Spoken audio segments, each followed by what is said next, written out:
बेंगलुरु महानगर पालिका के एक ठेकेदार ने उप मुख्यमंत्री डी के शिव कुमार के खिलाफ भ्रष्टाचार के आरोप लगाए और दावा किया है कि लंबित बिलों को मंजूरी देने के लिए उन्होंने रिश्वत मांगी थी। आईटी और ग्रामीण विकास मंत्री प्रियांक खड़गे ने कहा कि एसोसिएशन के अध्यक्ष आगे आए और कहा कि उनका आरोप भ्रष्टाचार पर नहीं है। ठेकेदारों का संघ कह रहा है कि वह पहले भी भाजपा के हाथों प्रेरित हो चुके हैं और जब हमारी सरकार आई तो वो चाहते हैं कि हम ये सुनिश्चित करें कि बिल तेजी से जारी किए जाएं। राज्य के पर्यावरण मंत्री रामलिंगा रेड्डी ने कहा कि उनकी सरकार में कोई भ्रष्टाचार नहीं हुआ है। Has come out in the open and said our allegation is not on corruption.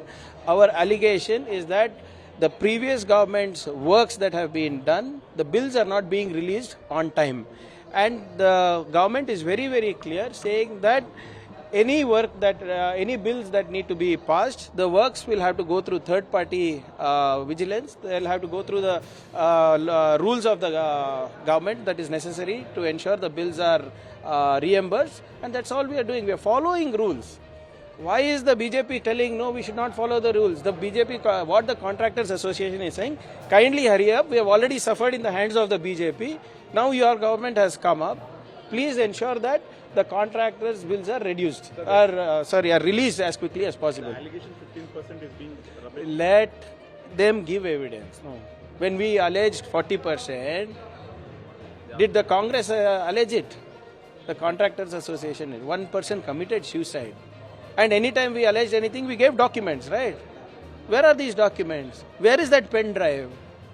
Where are these so-called witnesses for all these acts of corruption? Let them come. More than 60 contractors went to the governor and written a letter. First of all, Congress सांसद शशि थरूर ने लोकसभा में राहुल गांधी के भाषण का बचाव किया। उन्होंने लोकसभा अध्यक्ष निष्कासन को वापस लेने का अनुरोध किया। शशि थरूर ने कहा, सच्चाई यह है कि उन्होंने भारत माता की हत्या आदि जैसी अभिव्यक्तियां हटा दी हैं जो मानहानि कार नहीं है। हत्या शब्द का प्रयोग रूपक है और इसका मतलब यह है कि भारत के विचार को नष्ट किया जा रहा है, इसलिए हमने अध्यक्ष के निष्कासन को उलटने का अनुरोध किया है। BJP speakers like Smriti Irani, and it's not been expunged in their speech.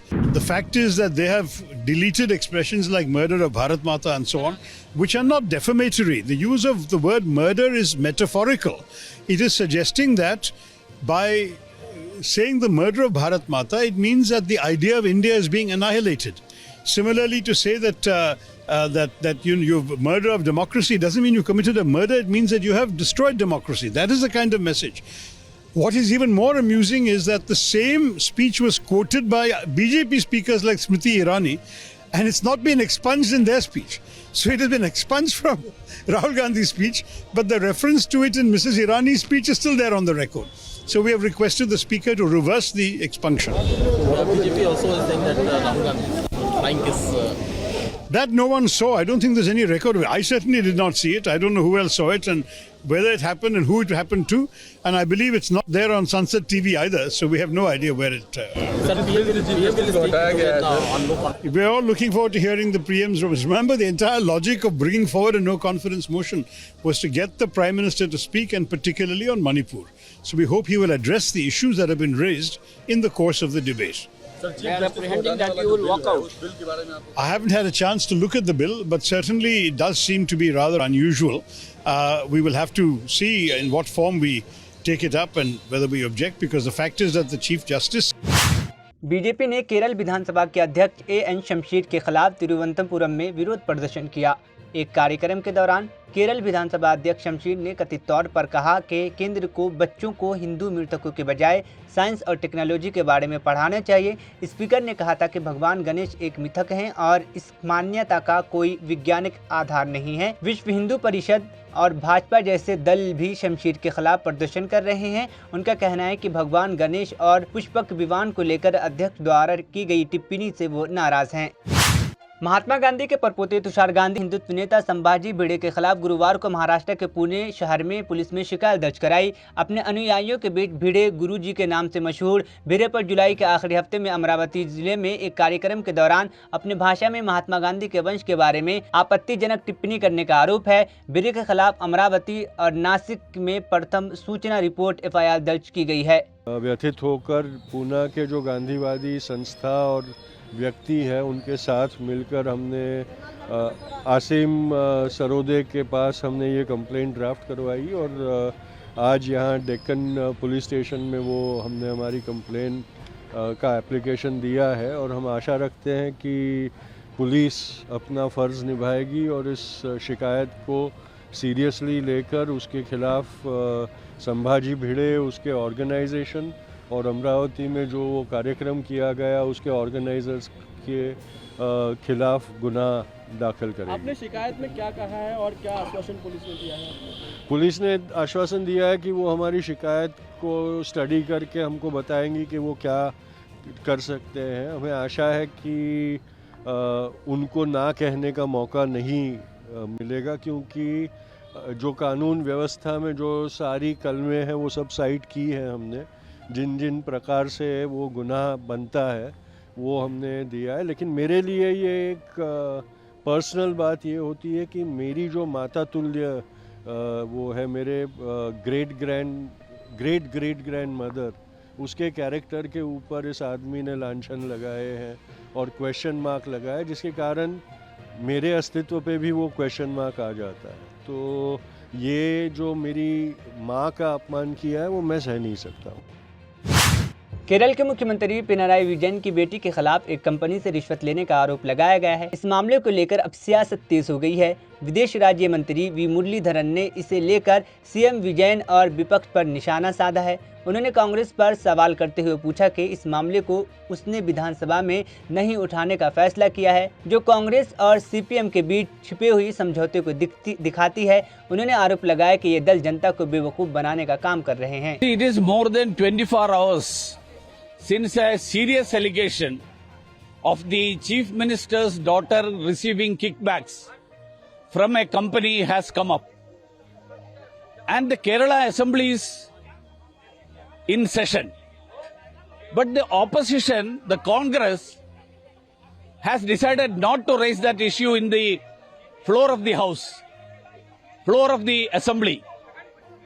It clearly indicates the hidden understanding between Congress and CPM in Kerala. They openly say that we fight each other. They openly say that we will expose the communist government. But they are in league is now become very evident, very clear. So they should stop fooling the people in Kerala by fighting each other. I will urge them to put up one candidate in the now announced by-election of Puduppally, which has become vacant due to the demise of the former Chief Minister Oommen Chandy.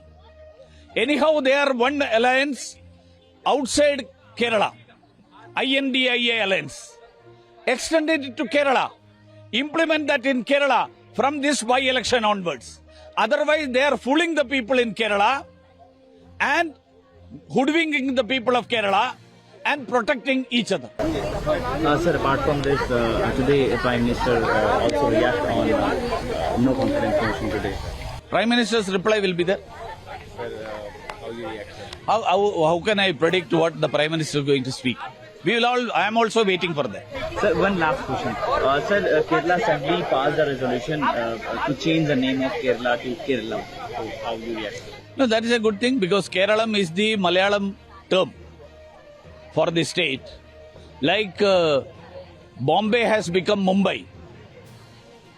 I think there is nothing wrong in Kerala becoming Kerala. आम आदमी party के राज्यसभा सांसद सुशील गुप्ता ने संसद में अमित शाह के 9 अगस्त को दिए गए भाषण का जवाब दिया। सुशील गुप्ता ने कहा कि ये बहुत शर्मनाक है कि केंद्र ने अविश्वास प्रस्ताव तक मणिपुर मुद्दे पर कोई जवाब नहीं दिया। गुप्ता ने अविश्वास प्रस्ताव पर प्रधानमंत्री के अलावा आने वाले जवाब पर टिप्पणी करते हुए कहा कि अगर प्रधानमंत्री मणिपुर, हरियाणा, जम्मू कश्मीर और अन्य सभी मुद्दों पर विपक्ष की टिप्पणी का जवाब देते हैं तो ये पूरे देश के लिए अच्छा होगा। हाँ, बीजेपी इंडिया नाम से डरती है, इसलिए वो हमारी तुलना ईस्ट इंडिया कंपनी से करने जैसे बेबुनियाद बहाने इस्तेमाल कर रही है ताकि उन्हें हमारा सामना न करना पड़े। आज पूरा देश देख सकता है कि भाजपा कितनी भयभीत है। बहुत शर्म की बात है कि देश का गृह मंत्री मणिपुर की सुरक्षा की बात नहीं कर रहा, वीडियो के टाइमिंग की बात कर रहा है। मणिपुर जल रहा है। मणिपुर के अंदर दो समुदाय एक दूसरे से बिल्कुल अलग हो चुके हैं। मणिपुर वैली और पहाड़ के अंदर बट चुका है। पहाड़ के लोग वैली में नहीं आ सकते, वैली के लोग पहाड़ में नहीं आ सकते। स्कूल कॉलेजों में बच्चे जा नहीं पा रहे हैं, लोगों के घर जला दिए गए हैं, निर्वस्त्र महिलाओं को घुमाया जा रहा है। लगातार मानसून सत्र के पहले दिन से मणिपुर पे चर्चा की मांग समूचा विपक्षी दल कर रहा है, परंतु ना तो प्रधानमंत्री जी और ना ही गृह मंत्री जी इस पे चर्चा करने के लिए आए। नियम 267 के तहत चर्चा की मांग की गई। ये एक अल्पकालीन चर्चा चाहते थे, नहीं हुई। आखिर में जब नो कॉन्फिडेंस मोशन देना पड़ा तो मणिपुर पे कहीं ना कहीं बातें हुई हैं। अन्यथा इस देश की संसद को बिल्कुल मणिपुर से अनअवेयर रखने की कोशिश भारतीय जनता पार्टी की रही। एक दूसरा मुद्दा है, उन्होंने गृह मंत्री ने कहा कश्मीर को लेकर के लोग बात करते हैं कि हुर्रियत से बात करो, पाकिस्तान से बात करो, हम किसी से बात नहीं करेंगे, कश्मीर की युवाओं से बात करेंगे। कश्मीर ये कभी किसी ने नहीं कहा। ये गृह मंत्री जी के मन गढ़ंत कहानियाँ हैं। कश्मीर की आवाम से बात करनी चाहिए, कश्मीर के अंदर शांति पैदा करनी चाहिए। इन्होंने समर्थन मांगा था कुछ समय के लिए, हमने समर्थन भी दिया था कि हम शांति कायम करेंगे, परंतु आज तक वो शांति कायम नहीं कर पाए। ये इंडिया के नाम से डरने लगे हैं और जो डरना इनका सामने आता है, इसलिए हमेशा कभी इंडिया को इंडिया मुजाहिदीन की बात करते हैं, कभी ईस्ट इंडिया की बात करते हैं।